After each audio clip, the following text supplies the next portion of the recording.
The Essentials of Radiographic Physics and Imaging. Chapter 12. Image Receptors. This chapter covers both digital detectors and film as image receptors. Radiography is changing. Although the transition to digital is almost complete in the United States, we still have facilities that use film screen, and this material is still covered in the optional content area of the American Society of Radiologic Technologists curriculum and on the American Registry of Radiologic Technologists radiography examination. This chapter places a major emphasis on digital receptors, but still covers film screen technology and what may be the final stages of transition. Radiography is the last of the medical imaging modalities to make this transition. Certainly, the age of film screen will soon enter the annals of medical imaging history, but for now it remains a part of practice. As digital radiography advances, new and experienced radiographers alike must learn a few new concepts and practices. But it is equally important that they learn what remains the same. Digital receptors bring many benefits to medical imaging, but they also bring challenges as to how to use them in the best interest of the patient and the profession. Digital receptors. Digital imaging is not a new concept. CT, sonography, nuclear medicine, and MRI, for example, have been digital for some time in that they display the initial image on a computer monitor. However, historically, these images have been converted to a familiar form, film, but this too has changed as medical imaging moves to an entirely digital environment. Radiography has joined the digital trend only relatively recently. Digital radiography may be divided into two groups by the digital receptor type. Digital receptors may either be computed radiography or direct radiography. In keeping with the American Registry of Radiologic Technologists standard definitions, computed radiography systems are those that use storage phosphors to temporarily store energy representing the image signal. The phosphor then undergoes a process to extract the latent image. Direct radiography systems are those that have detectors that directly capture and read out an electronic image signal. Computed radiography systems can be integrated with existing radiographic equipment without physical modification of the X-ray unit itself. The automatic exposure control must be recalibrated, and pre-programmed techniques in the anatomic program system and technique charts must be adjusted. Beyond that, little else changes inside the radiographic suite. A cassette is taken into the suite and exposed to obtain an image. The primary parts of a CR system are the cassette, the photostimulable phosphor plate, or PSP, that goes inside the cassette, the plate reader, and a computer workstation. The cassette, made of a lightweight plastic, is simply a container for the PSP plate. The inside of the cassette is lined with a felt material to prevent static buildup and dust collection.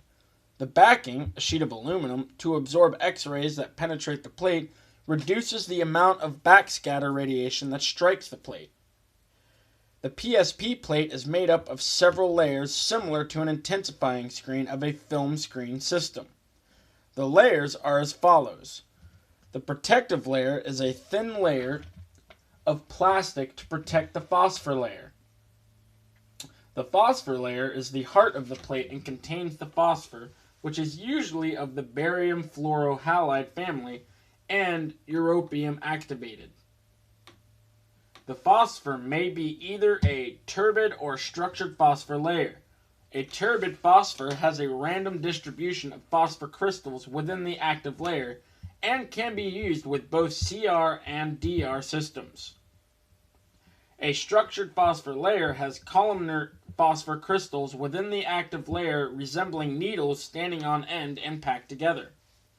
The reflective layer reflects light released during the reading phase toward the photodetector. The conductive layer reduces and conducts away static electricity. The color layer may be in some newer plates to absorb stimulating light and reflect emitted light. The support layer is a sturdy material to give some rigidity to the plate. Finally, the soft backing layer protects the back of the plate. An understanding of how the plate responds to X-ray exposure is necessary before the reader can be described. When the PSP plate is exposed to X-rays, some electrons are removed from the phosphor atoms, and approximately 50% of those liberated are trapped in the conduction band.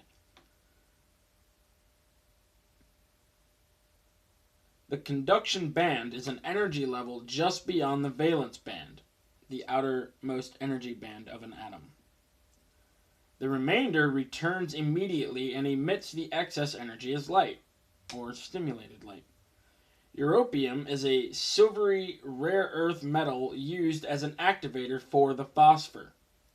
The role of europium is to capture some of the energy in the interaction process. The europium activated barium fluorohalide of the phosphor layer emits some light immediately in response to X-ray stimulus. But because of the presence of europium, it will also store some of the X-ray energy as the latent image. The quantity and distribution of the liberated electrons is proportional to the X-ray exposure received in each particular area of the plate. The liberated electrons remain trapped in the conduction band for hours, although deterioration begins immediately, and these trapped electrons represent the latent image. At the time of processing, the energy of these trapped electrons is released by exposure to a laser in a process called photostimulable luminescence. The reader processes the PSP plate. The reader design may vary somewhat from one vendor to the next, but generally has the same major components. A drive mechanism moves the plate through the laser scanning process.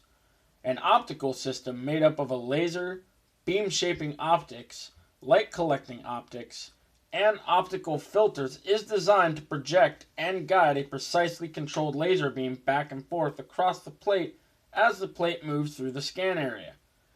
In some systems, the plate is stationary and the laser and optical system move.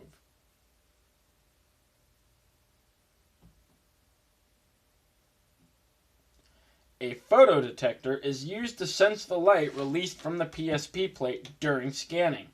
The photodetector amplifies this light, but it is in an analog electronic signal form. To make it digital, this amplified signal is sent to an analog to digital converter, or ADC, that converts it to a digital electronic signal for the display computer. Finally, a computer is used to process and display the image. To summarize this process, the PSP plate is exposed to X-ray energy, and many electrons are trapped in the conduction bands as a latent image. When the cassette is inserted into the reader, the plate is removed and fed into the scanning area at a controlled and precise speed. As the plate moves forward, a laser beam is projected onto the phosphor layer. The laser energy releases the trapped electrons from the conduction band.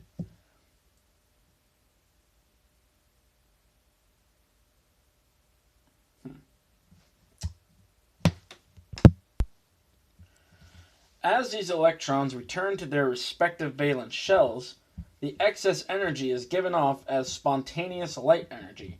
This light energy is directed to the photodetector via a fiber optic bundle, or a solid light-conducting material. The photodetector sends this light to the ADC, where it is converted to a digital electronic signal that is sent to the computer for processing and display. The computer's role in this process is discussed later in this chapter. Direct radiography systems. With direct radiography, a detector array replaces the Bucky assembly and generally requires a complete X-ray unit replacement if transitioning from film technology. With these systems, the image-forming radiation is captured and transferred to a computer from the detector array for almost instant viewing at the control panel. The two general categories of DR systems are referred to as indirect capture and direct capture. Currently, there are two forms of indirect capture. One uses a charge-coupled device, an X-ray scintillator, and optics. The CCD is a light-sensitive device first developed by the military that has since been incorporated into digital cameras and other applications. The CCD is very light-sensitive and can respond to very low light intensities. It is also a wide dynamic range and can respond to a wide range of light intensities. The scintillator for this form of indirect capture is a cesium iodide phosphor plate. A scintillator is a material that absorbs X-ray energy and emits visible light in response. Cesium iodide is a hygroscopic material, or it readily absorbs moisture, that must be hermetically sealed to avoid water absorption and prevent rapid degradation, but is otherwise a high-efficiency scintillation material. The cesium iodide phosphor plate may be coupled to the CCD using a fiber optic bundle or an optical lens system. With this form of indirect capture, X-rays are absorbed by the scintillator and converted to light. This light energy is then transmitted to the CCD, where it is converted to an electronic signal and sent to the computer workstation for processing and display. Because there are currently technical limits to how large a single CCD device can be, an X-ray receptor may consist of an array of closely spaced CCDs. One challenge of this design is the seams at which the CCDs are joined, called tiling or tiled. Tiling is a process in which several charge-coupled device detectors abut to create one larger detector. This process results in seams with unequal response. This is addressed with computer correction software that averages, the pixel values along the seams, the flat field correction, in effect making the seams disappear. Serving a similar purpose as the CCD is the complementary metal oxide semiconductor. The complementary metal oxide semiconductor devices are scintillators made up of a crystalline silicon matrix. Each detector element has its own amplifier, photodiode, and storage capacitor, and is surrounded by transistors. They do not have quite the light sensitivity or resolution of CCDs, but they use a fraction of the power to run, are very inexpensive to manufacture, and are improving. The newest versions have very fast image acquisition times because of their random pixel access capabilities. This feature also makes for automatic exposure control functions that are not as easy to achieve with charge-coupled devices. Creation of complementary metal oxide semiconductor detectors of sufficient size for general radiography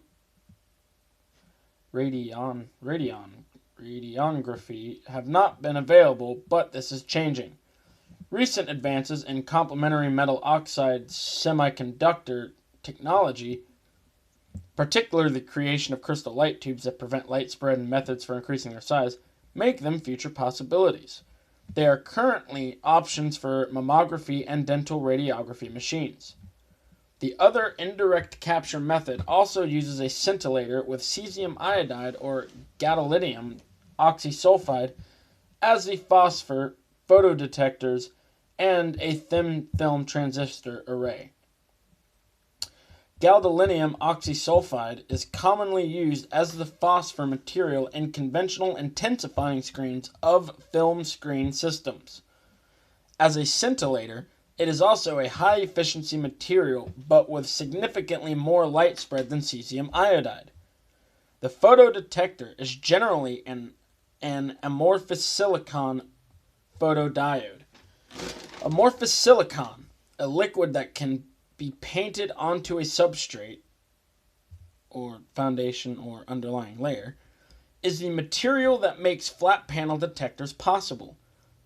Earlier semiconductor technology required a single crystal structure, which limited the size of the electrical component to the size of the crystal. The final component is the TFT array. TFTs are electronic components layered into a glass substrate that include the readout, charge collector, and light-sensitive elements. The panel is configured into a network of pixels, or detector elements, or DELs, covered by the scintillator plate, with each pixel containing a photodetector and a TFT.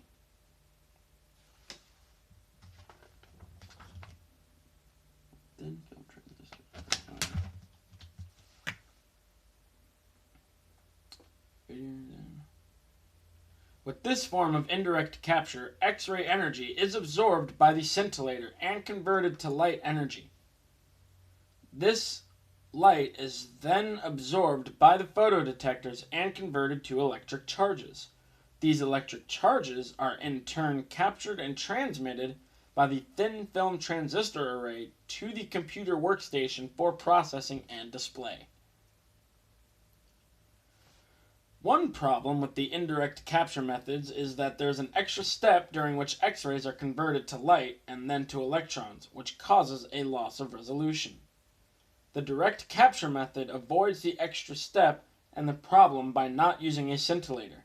Instead, it uses a photoconductor and a TFT array. The photoconductor is amorphous selenium, and the thin film transistor is the same as described previously. Amorphous selenium layers have the same single crystal layer structure across short distances, but are less ordered across larger distances, thereby providing uniform X-ray detection ability across the large surface areas needed by flat panel detectors. This detector design is also layered. The top layer is a bias electrode with dielectric layers, followed by the amorphous selenium, and then the thin film transistors connected to storage capacitors. Before exposure, an electric field is applied through the bias electrode across the surface of the amorphous selenium layer. Once exposure begins, X-rays are absorbed by the amorphous selenium, and electric charges are created in proportion to the X-ray exposure received. Under the influence of the electric field, the charges migrate toward the thin film transistor array. These charges are stored in the storage capacitors, where they are amplified and converted to digital code by the underlying electronics. The thin film transistors then read the signal and transmit it to the computer workstation for processing and display. Image acquisition, extraction and processing and display. Acquisition. During image acquisition, the computer creates a histogram. A histogram is a graphic representation of a data set. This graph represents the number of digital pixel values versus the relative prevalence of those values in the image. The x-axis represents the amount of exposure, and the y-axis the incidence of pixels for each exposure level. The computer then analyzes the histogram using processing algorithms and compares it to a pre-established histogram specific to the anatomic part being imaged. This process is called histogram analysis. The computer software has histogram models for all menu choices. These storage histogram models have values of interest and determine what section of the histogram data set should be included in the displayed image. During this process of recognition, the computer identifies the exposure field and the edges of the image, and all the exposure data outside this film are excluded from this histogram. Ideally, all 4 edges of a collimated field are recognized. If at least 3 edges are not identified, then all data, including raw exposure or scatter outside the field, may be included in the histogram, resulting in a histogram analysis error. This is discussed in greater detail shortly. More specifically, this is a description of the a priori model of histogram analysis. The other method of analysis is the neuroanalysis model, which determines optimal, minimum, and maximum values of interest locations. The method used does affect the way the image displays. Extraction and processing. Image extraction for CR systems is discussed first. Recall that when the PSP plate is exposed to X-rays, phosphor atoms are ionized and the liberated electrons are trapped in the conduction band and represent the latent image. When the plate is processed, it is removed from the cassette by the reader and moved through the scanning area at a very precise speed by the drive system. This movement through the reader is called a slow scan. As the plate moves through the reader, it is exposed to a laser that sweeps back and forth across the plate, releasing the trapped electrons. The laser is deflected back and forth by a rotating polygon or oscillating mirrors and blanked on each retrace. This scanning movement by the laser is called a fast scan. The scanning of the plate must be very precise to avoid image artifacts. The tolerance is a fraction of a pixel. As the electrons that have been liberated by the laser return to their shells, they release excess energy as light. This light is directed to the photodetector via a fiber optic bundle, or a solid light-conducting material. The photodetector then amplifies the light energy and converts it to an electronic analog signal. As the analog signal is digitized, it is divided into a matrix or series of squares. Each square is a picture element called a pixel. The detector size, or field of view, describes the useful imaging area of the digital receptor. The size of the matrix determines the resolution. The larger the matrix, the greater the number of pixels, because each pixel is smaller, and the greater the resolution.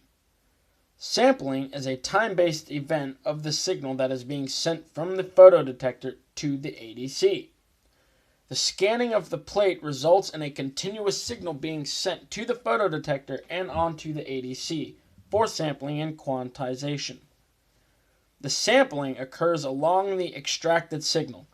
The closer the samples are to each other, the greater the sampling frequency.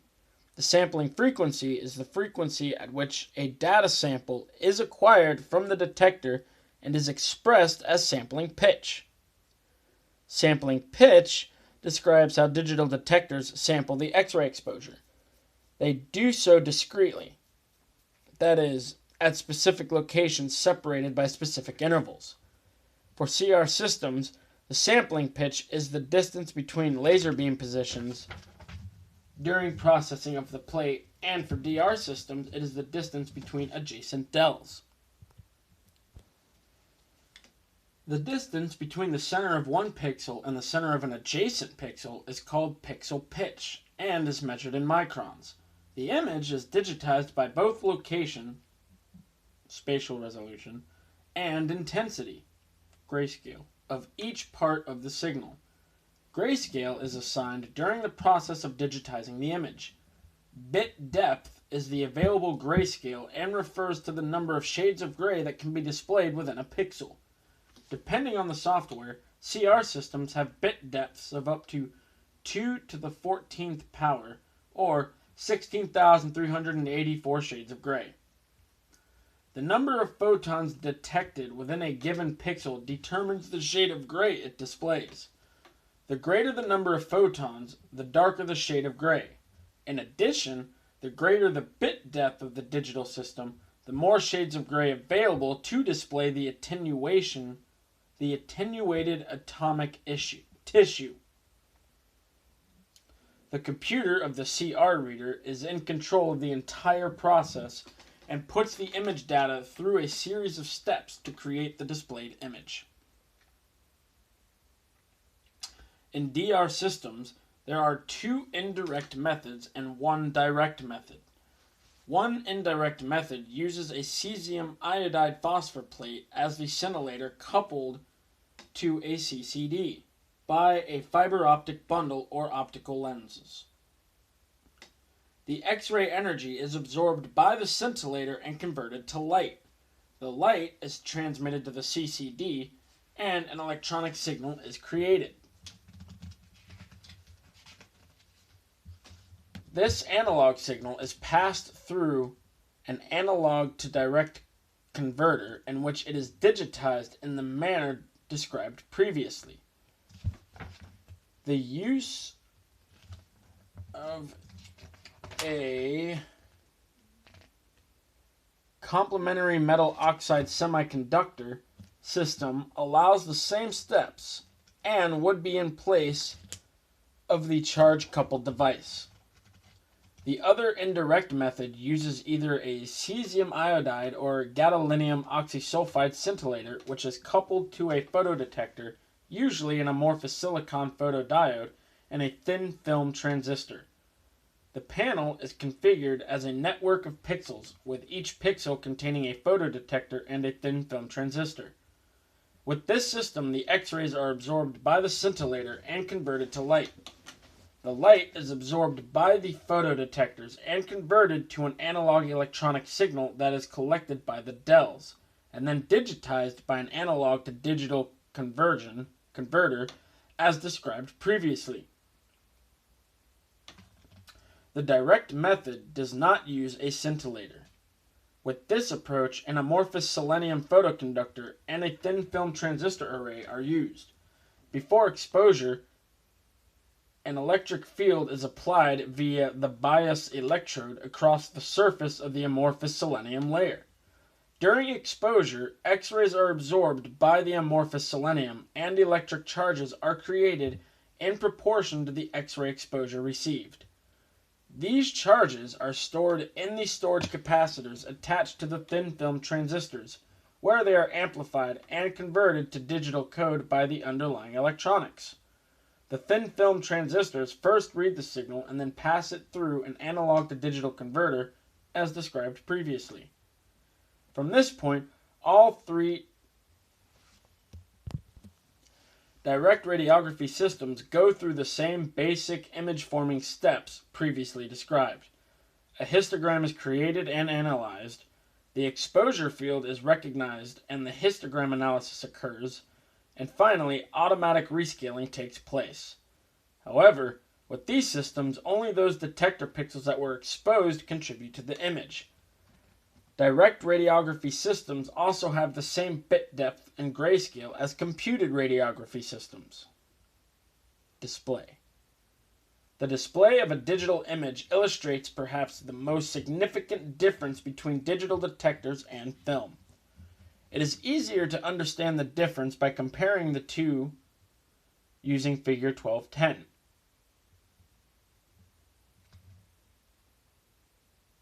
In this figure, A represents the Herder and Dreifield curve of a film, and B represents the linear response line of a digital receptor.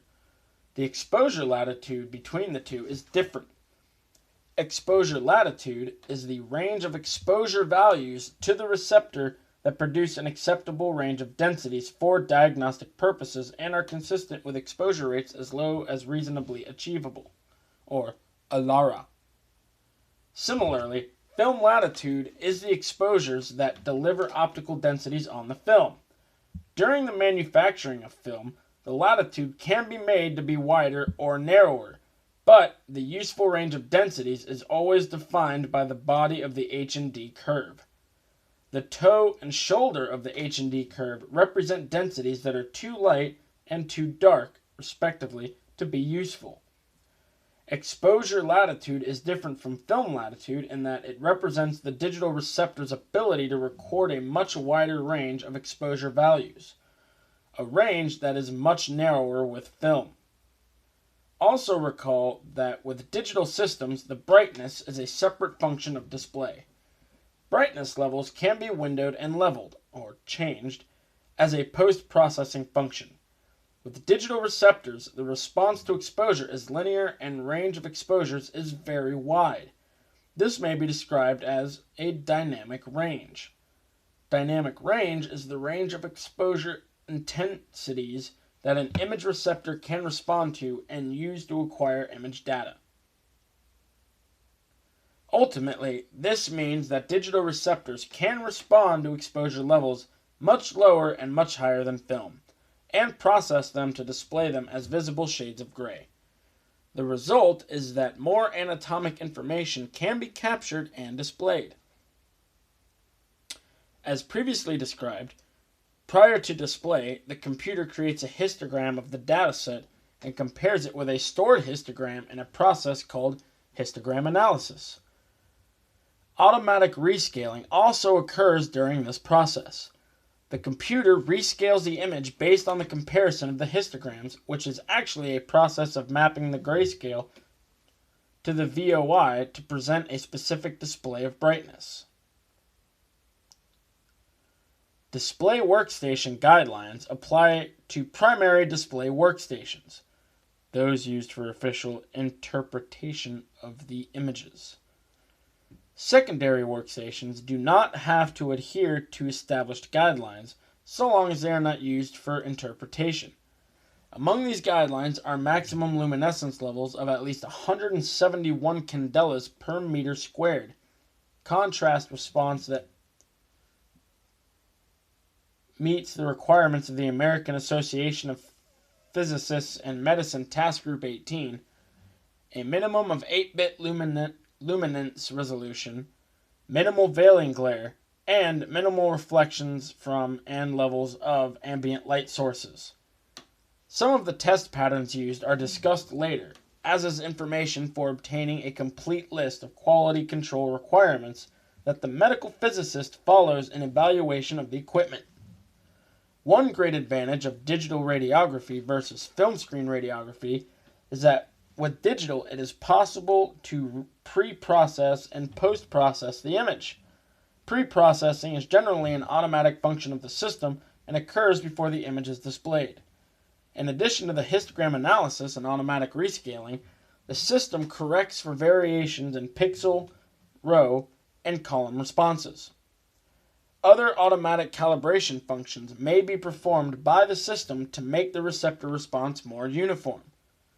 Post-processing functions are computer software operations available to the radiographer and radiologist that allow manual manipulation of the displayed image. These functions allow the operator to manually adjust presentation features of the image to enhance the diagnostic value.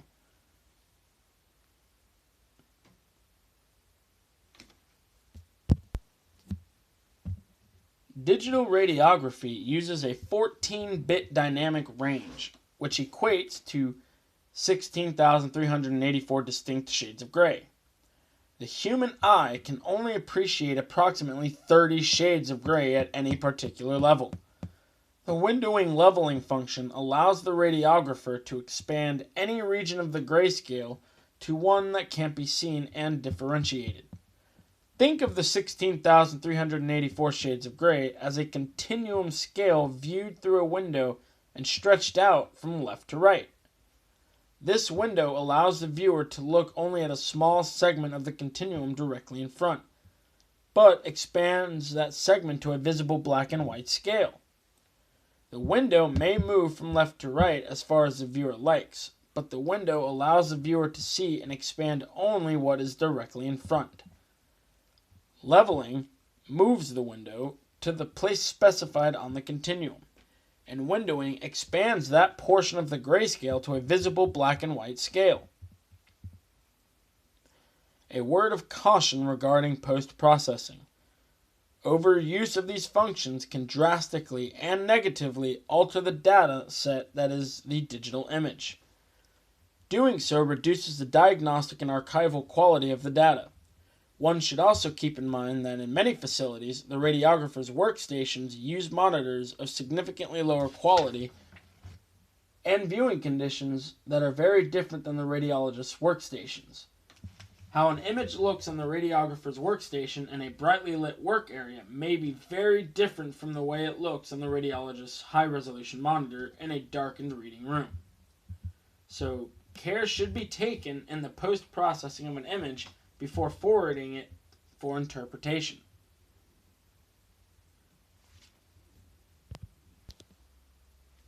How an image looks on the radiographer's workstation in a brightly lit work area may be very different from the way it looks on the radiologist's high-resolution monitor in a darkened reading room. So care should be taken in the post-processing of an image before forwarding it for interpretation. Using digital receptors. The use of digital receptors requires an understanding of several new concepts and an understanding of how traditional concepts still apply. We begin with exposure indicators. In computed radiography systems, the exposure indicator value represents the exposure level to the what is it called?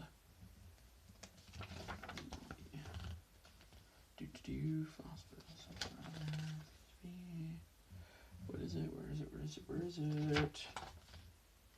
The photostimulable phosphor plate, and the values are vendor specific. Fuji, Philips, Konica use sensitivity numbers, and the value is inversely related to the exposure to the plate. Philips also has an exposure index value. However, S is not equal to EI. A 200 sensitivity number is equal to 1 milliroentgen of exposure to the plate. The optimal range when using this system is approximately 250 to 300 for the torso and 75 to 125 for the extremities. Carestream, Kodak, uses exposure index numbers, and the value is directly related to the exposure to the plate, and the changes are logarithmic expressions. For example, a change in exposure index from 1500 to 1800, a difference of 300, is equal to a factor of 2 and represents twice as much exposure to the plate. The optimal range of exposure index values for grid or Bucky examinations is 1800 to 1900.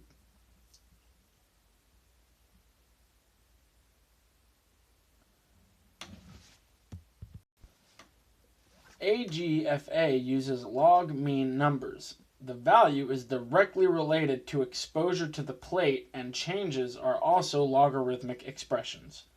For example, a change in log mean from 2 to 2.3, a change of 0.3, is equal to a factor of 2 and represents twice as much exposure to the plate.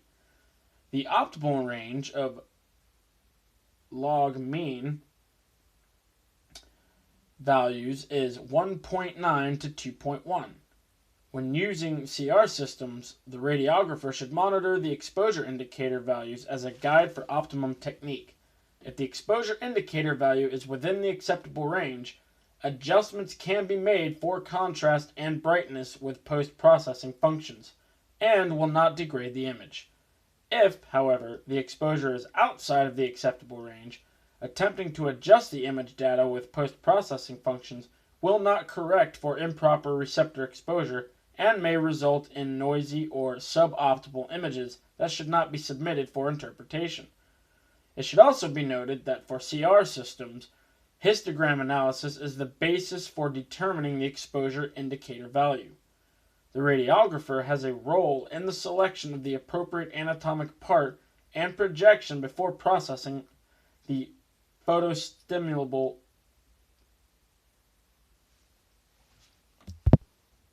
phosphor plate. This step allows the computer tells the computer which histogram to use. If the radiographer selects a part other than the one imaged, a histogram analysis error may occur. Direct radiography systems use dose area product as an indicator of exposure. Dose area product is a measure of exposure in air, followed by computation to estimate absorbed dose to the patient. It is measured by a dose area product meter embedded in the collimator. The dose area product value depends on the exposure factors and field size and is expressed in centigrade meter squared. Dose area product reflects both the dose to the patient and the total volume of tissue being irradiated. Standardization of exposure values is making some headway, and the following would apply to all digital radiography systems. In 2008, the International Electrotechnical Commission published an exposure terminology standard. In 2009, the American Association of Physicists in Medicine published its report. At the 2010 summit of the Image Gently Consortium, all stakeholders agreed to adopt the International Electrotechnical Commission 62494-1 standard, which presents three terms of value to radiographers: exposure index, target exposure index, and deviation index. Exposure index represents the exposure at the detector relevant to the region being imaged and is defined by the signal-to-noise ratio. Exposure index will respond linearly to changes in the mass when the KVP is held constant. Target exposure indicator is the target reference exposure obtained from a properly exposed image receptor. Target exposure indicator target exposure index values will vary with each anatomic area of interest. Finally, deviation index is a measure of the deviation of the exposure index from projection-specific exposure index or target exposure index values. It is the deviation index value that indicates to the radiographer proper exposure for the body part being examined by indicating the deviation, above or below, the ideal value determined for that part. The detective quantum efficiency of the detector is an expression of the potential speed class or radiation exposure level that is required to produce an optimal image. It predicts patient dose. A higher detective quantum efficiency indicates a potentially lower patient dose. However, if the detective quantum efficiency indicates a potentially lower patient dose,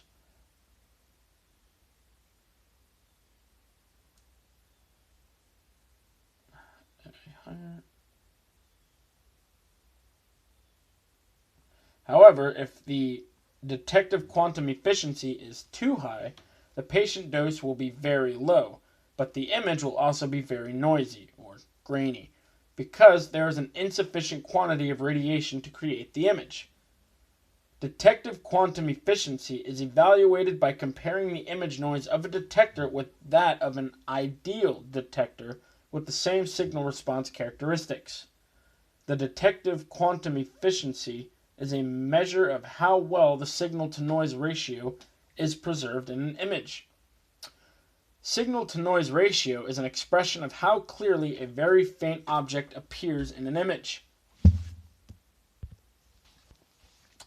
Related to this concept is speed class. The term speed originated from film screen systems and represents the exposure necessary to produce a desired level of density. For example, a 50-speed film screen system requires a higher mass value to produce a given density than a 400-speed system. Because digital systems can be used with a much wider range of exposure values, the term speed is inaccurate.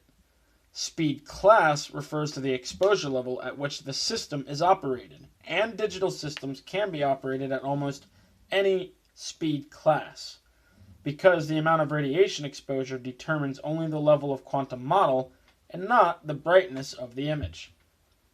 For example, automatic exposure control devices and technique charts can be calibrated to operate the system as a 50, 100, 200, or 400 speed system. or using the film screen speed class numbers as a basis for comparison. With digital systems, the radiographer should keep in mind that as the operating speed class increases, the potential for image noise also increases. But as the operating speed class decreases, patient dose increases. Ideally, the digital system should be operated at a higher speed class to strike a balance between the ability to use a lower mass value and apply post-processing functions for optimization of the image. Overexposing patients by selecting a lower speed class and then applying post-processing functions is unethical and violates the as low as reasonably accomplished or ALARA principle. Image noise and resolution are additional considerations in digital systems. Image noise is any undesirable fluctuations in the brightness of an image. In addition to the inherent X-ray quantum noise, the electronic components of digital imaging systems also contribute undesirable noise. Spatial resolution is a characteristic of a digital system and by definition is equal to 1/2 the Nyquist frequency. The Nyquist frequency is the highest spatial frequency that a digital detector can record, and is determined by the sampling frequency of CR systems and the del spacing of DR systems. Recall that del is the smallest resolvable area of a direct radiography system.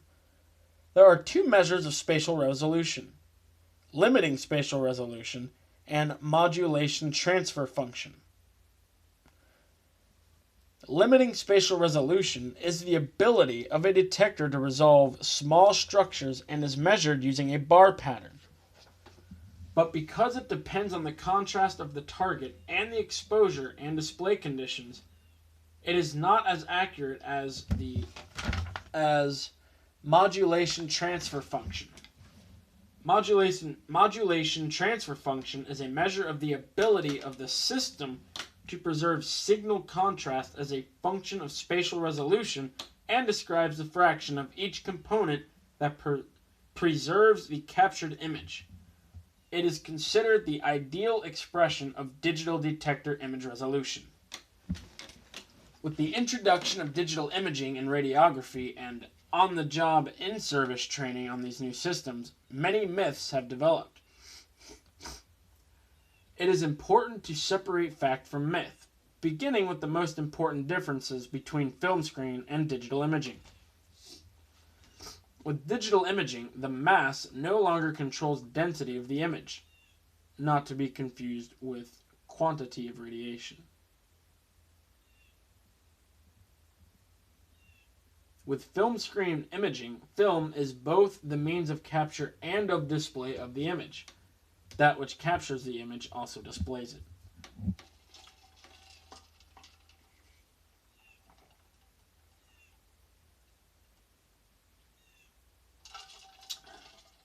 The capture and display in digital imaging are separate.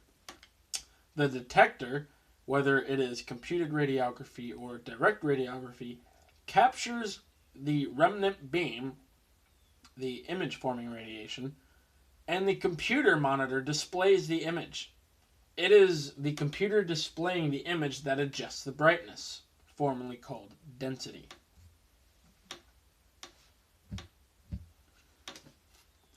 The role of mass is still very important and still ultimately determines the quantity of radiation exposing the patient. This quantity of radiation represents patient dose and amount of radiation available to form the image. If there is too little radiation, quanta, exposing the digital image receptor, excessive quantum noise results. An optimal mask should be selected to provide sufficient quanta or radiation to expose the receptor and avoid excessive noise.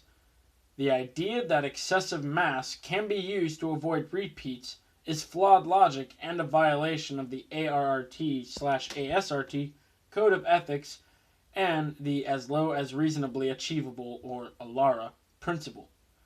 Although the computer can rescale and adjust for overexposure, it does not change the fact that the patient receives a higher than necessary dose of radiation. Historically, radiographers using film screen systems maintained a 5% or less repeat rate for all causes of repeat, positioning error, exposure, equipment malfunction, etc. Assuming the same level of competence in a digital environment, to overexpose 95% of the patient population to avoid very small percentage of repeats due to exposure factors is flawed logic. Kilovoltage peak still controls contrast, but digital image receptors have a much wider dynamic range and a linear response to exposure. Because more shades can be clearly displayed, the matching of the KVP setting to the subject and receptor is less important with digital systems. The primary factor influencing contrast with digital is the lookup table. Lookup tables are histograms of luminance values used as a reference to evaluate the input intensities and assign predetermined grayscale values, or VOI. As previously mentioned, rescaling occurs at this stage. Rescaling is the adjusting of the image by the computer program to present an image of predetermined image brightness. An image receptor that is overexposed is rescaled lighter, and an image receptor that is underexposed is rescaled darker.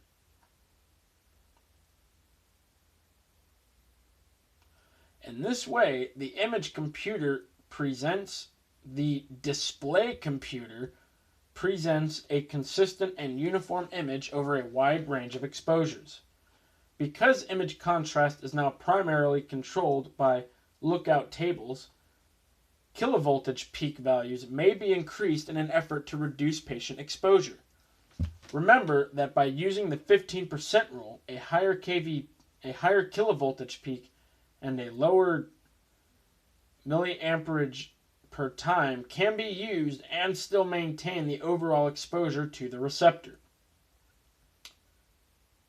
In the days of film, using this approach changed the scale of contrast, but with digital receptors, this is not a problem. However, digital receptors are much more sensitive to scatter radiation and low energy radiation in general, which can be problematic. Recall that the kilovoltage peak determines how the photons interact in the body by controlling photon energy. Increasing the kilovoltage peak increases the opportunities for scatter production. With all of this in mind, adjusting technique by the 15% rule, increasing the kilovoltage peak and reducing the milliamperage times seconds by 1/2, can be applied once and, in some cases, twice. But after that, the lack of sufficient radiation exposure and increase in scatter begins to negatively affect the image. Before adjusting the KVP and reducing the mass on the technique charts, the processing codes, how the computer software processes and displays images, of the digital system must be changed to maintain optimum image quality. Therefore, the radiographer using a digital system must continue to select kilovoltage peak for optimum penetration of the part, aside from the 15% rule adjustment, and milliamperage times seconds for sufficient radiation to create the image. Although for slightly different reasons than those which applied to film screen imaging, excessive kilovoltage peak results in excessive scatter radiation production and a loss of contrast. Insufficient milliamperage times seconds results in noise, or quantum model appearance, caused by insufficient radiation to produce the image. Scatter control is more important in digital imaging than in film screen imaging. Digital receptors are more sensitive to low energy radiation. They capture and record the low energy scatter photons, and the image suffers as a result. There are two ways to effectively control scatter radiation's effect on the image: collimation and grid use. Precise collimation limits the area of exposed tissues and, with it, the effective dose, and amount of scatter that can be produced. The use of post-processing masks and cropping tools to give the appearance of collimation of the finished radiograph does not serve the same purpose and is unethical. The use of these tools does not reduce patient dose as with actual collimation. Furthermore, it removes from display image data that may be important to the diagnostic quality. The use of a grid reduces the amount of scatter reaching the image receptor by taking advantage of the greater divergent angle of scatter. Scatter is absorbed by the lead strips of the grid and useful photons pass in between. For digital systems, a fairly high-frequency grid is recommended.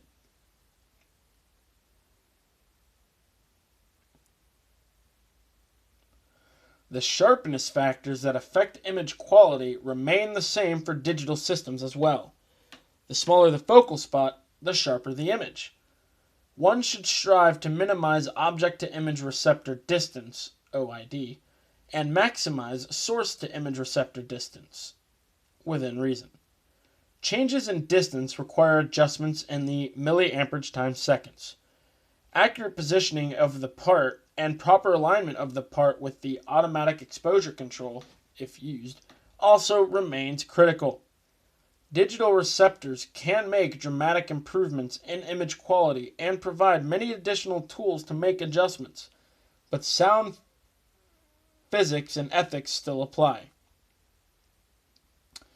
Just because digital systems automatically rescale overexposed images does not mean one should take advantage of this in an effort to avoid repeats.